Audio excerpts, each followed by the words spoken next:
Tapak jejak sejarah akuntansi dimulai sejak zaman peradaban awal, di mana manusia mulai mencatat transaksi keuangan mereka. Di Mesopotamia, Mesir kuno, Yunani, dan Roma, masing-masing peradaban tersebut telah memiliki sistem pencatatan keuangan yang sederhana, meskipun metodenya berbeda-beda. Hikmah peristiwa pada masa Nabi Yusuf alaihissalam sekitar tahun 1745 sampai tahun 1635 sebelum Masehi yang dijelaskan dalam Al-Quran Surat Yusuf ayat 20. Dan mereka menjual Yusuf dengan harga yang murah, yaitu beberapa dirham saja, dan mereka merasa tidak tertarik hatinya kepada Yusuf. Peristiwanya terjadi ketika Nabi Yusuf dijual kepada Raja Mesir oleh kafilah dagang dari Madian. Dari ayat tersebut menjadi bukti meyakinkan telah resmi dipergunakan mata uang dinar emas dan dirham perak telah dikenal di zaman Nabi Yusuf. Nabi Yusuf hidup sekitar tahun 1745 sampai tahun 1635 sebelum Masehi di Mesir. Beliau hidup hingga usia 110 tahun dan dimakamkan di Palestina. Nabi Yusuf merupakan putra ketujuh dari 12 anak yang dimiliki oleh Nabi Yakub alaihissalam. Berkaitan dengan surat Yusuf ayat 20 tersebut, mengisyaratkan bahwa tingkat peradaban bagi masyarakat Mesir waktu itu.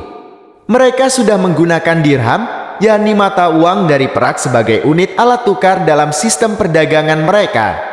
Dan tentunya sudah menerapkan sistem pencatatan dan pertanggungjawaban transaksi keuangan.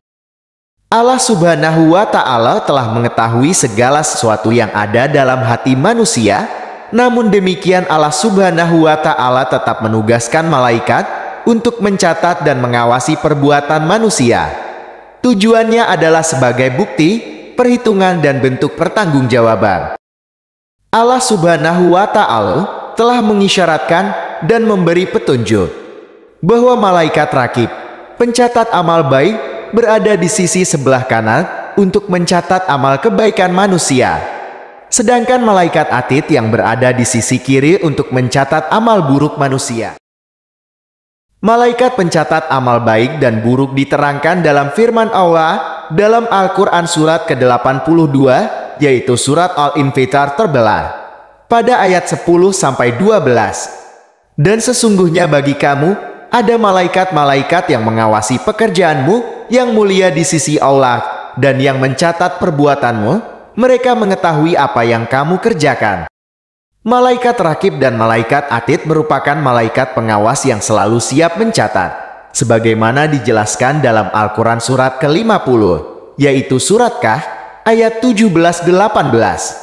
Ingatlah, ketika dua malaikat mencatat perbuatan manusia, yang satu berada di sebelah kanan dan yang lain di sebelah kiri. Tidak ada suatu kata pun yang terucap, melainkan ada di sisinya malaikat pengawas yang selalu siap mencatat.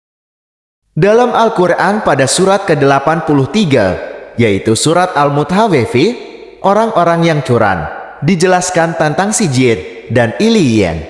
Sijil dan Iliyin adalah dua kitab atau buku catatan amal perbuatan. Sijil merupakan kitab yang mencatat segala perbuatan orang-orang durhaka.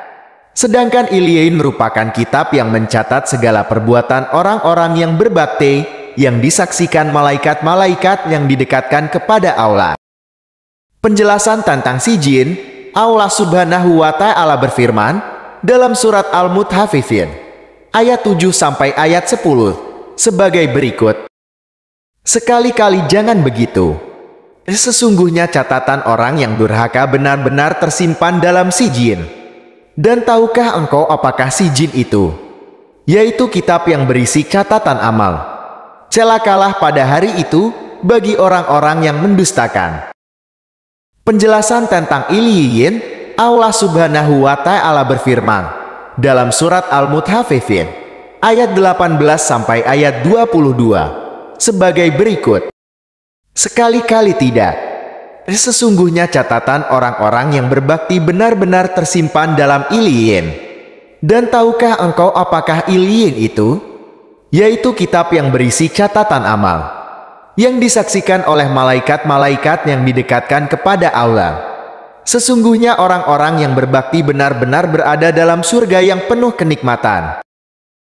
Pencatatan, pembukuan, pelaporan dan pertanggungjawaban atas segala transaksi yang pernah terjadi selama melakukan muamalah merupakan perintah Allah Subhanahu wa Ta'ala dalam Al-Quran Surat Al-Baqarah ayat 282 dan ayat 283. Surat Al-Baqarah ayat 282 dan ayat 283 tersebut yang menjelaskan secara prinsip dan komprehensif tentang akuntansi syariah. Pada ayat 282, Allah Subhanahu wa Ta'ala berfirman, "Wahai orang-orang yang beriman, apabila kamu melakukan utang piutang untuk waktu yang ditentukan, hendaklah kamu menuliskannya.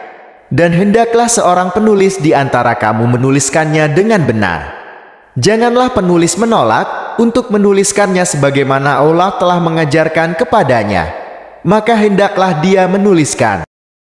Dan hendaklah orang yang berutang itu melisankannya, dan hendaklah dia bertakwa kepada Allah Tuhannya. Dan janganlah dia mengurangi sedikit pun daripadanya.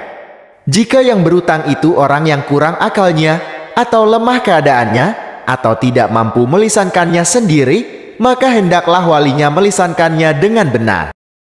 Dan persaksikanlah dengan 2 orang saksi laki-laki di antara kamu.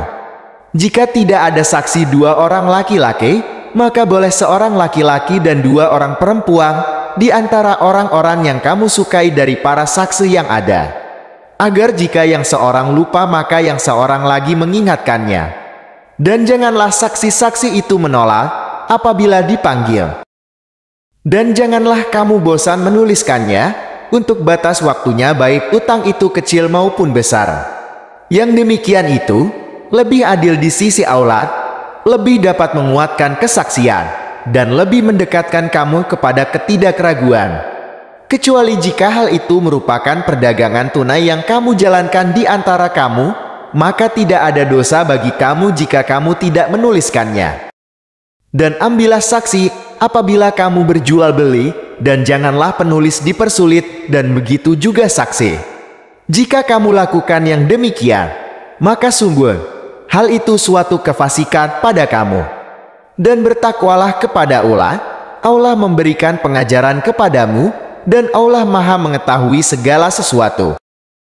Berikutnya pada ayat 283, Allah Subhanahu wa Ta'ala berfirman, "Dan jika kamu dalam perjalanan sedang kamu tidak mendapatkan seorang penulis, maka hendaklah ada barang jaminan yang dipegang. Tetapi jika sebagian kamu mempercayai sebagian yang lain, hendaklah yang dipercayai itu menunaikan amanatnya, utangnya, dan hendaklah dia bertakwa kepada Allah Tuhannya."